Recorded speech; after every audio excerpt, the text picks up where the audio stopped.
கலைஞர் உரிமை தொகைக்கான விதிமுறைகள் அது ஏதாவது கொடுத்துருக்கீங்களா? என்னென்ன எடுத்துட்டு வரணுன்ட்டு இல்ல இல்ல மேடம், யாராருக்கு எலிஜிபிள் அப்படிங்கிற மாதிரி இல்ல, ஆல்ரெடி இந்த டீடைல்ஸ் கொடுத்துருக்குறோம். யாரு அதாவது 21 வயது நிரம்பிய மகளிராக இருக்க வேண்டும். குடும்பத்துல வந்து வேறு யாரும், குடும்பத்தில் எவரும் கலைஞர் மகளிர் உரிமை தொகை பெறுபவராக இருக்கக்கூடாது. அந்த ஃபேமிலியில வேற யாரும் இருக்கக்கூடாது. 2.5 லட்சம் வருமானத்து அவங்களுக்கு இருக்கணும். 5 ஏக்கருக்கு குறைவாக நஞ்சை நிலமோ 10 ஏக்கருக்கு குறைவாக புஞ்சை நிலம் வைத்துள்ள குடும்பங்கள்.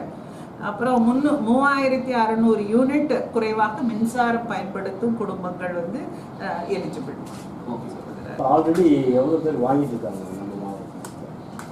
நம்ம மாவட்டத்துல வந்து ஒரு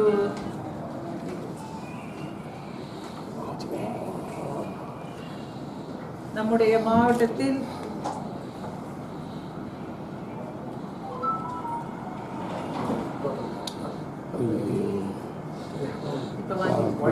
தற்போது வரை 1,94,975 மகளிர் உரிமை தொகை பெற்றுக் கொண்டிருக்கிறார். போன முறை எவ்வளவு விண்ணப்பங்கள் பெறப்பட்டது, அதுல எவ்வளவு ரிஜெக்ட் பண்ணீங்க, அவங்க மறுபடியும் மனு செய்யலாம்னு நாங்க எவ்வளவு பேர் பண்ணாங்க?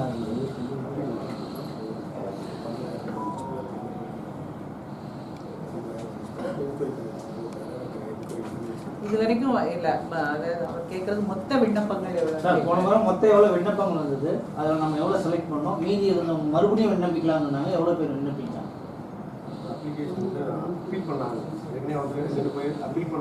13,000 அப்பீல் மனுக்கள் வந்து நம்ம கிட்ட பெறப்பட்டது. அவற்றினுடைய எலிஜிபிலிட்டியை பார்த்துட்டு ரிப்போர்ட் அனுப்பிச்சாச்சு. அதுலயும் விரைவில் ஆர்டர்ஸ் போடுவாங்க. இந்த இது கொடுக்கும்போது அதையும் சேர்த்து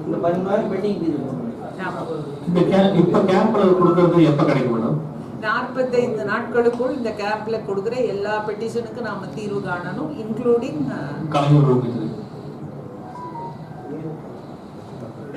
இந்த முகாம்ல பதிவு தவற விட்டவங்க வேற முகாம்ல பதிவு பண்ணிக்கலாமா? பக்கத்துல மறுநாள் முகாம்ல பதிவு பண்ணிக்கலாம். உங்களுடன் முதல்வர் அப்படின்னு சொல்லிட்டு நிறைய இந்த மாதிரி கேம்ப்ல நடத்திட்டு இருக்கீங்க, அதுக்கு இதுக்கு என்ன? ஆமா, இது வந்து அதாவது முதல் கட்டமாக நம்ம வந்து நகர்ப்புற பகுதிகளில் சென்ற ஆண்டு முகாம்கள் நடத்தினோம். அதுக்கப்புறம் ஊரக பகுதிகளில் முகாம் நடத்தினோம். இப்போ வந்து ஒரே நேரத்துல ஒரு 3 மாத காலகட்டத்திற்குள் நகர்ப்புறம் அப்புறம் ஊரக பகுதி ரெண்டுமே சைமல்டேனியஸா நடத்திட்டு இருக்கோம். அந்த 13 துறைகளுடைய 43 சேவை நகர்